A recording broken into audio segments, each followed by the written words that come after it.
ผู้ใดตั้งมั่นบ่หวั่นไหวมีปัญญาลึกซึ้งเหมือนมหาสมุทรเห็นประโยชน์ที่ละเอียดผู้นั้นชื่อว่าเป็นผู้บ่งอนแง่นเป็นบัณฑิตและเพิ่งเป็นผู้วิเศษเพราะรู้ธรรมทั้งหลาย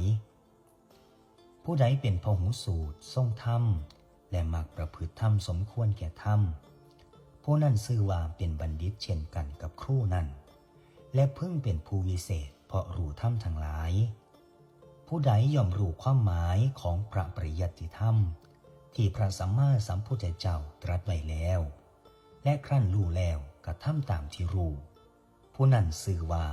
เป็นผู้อยู่ในอำนาจเหตุผลเป็นบัณฑิตและเพิ่งเป็นผู้วิเศษเพราะรู้ธรรมทั้งหลาย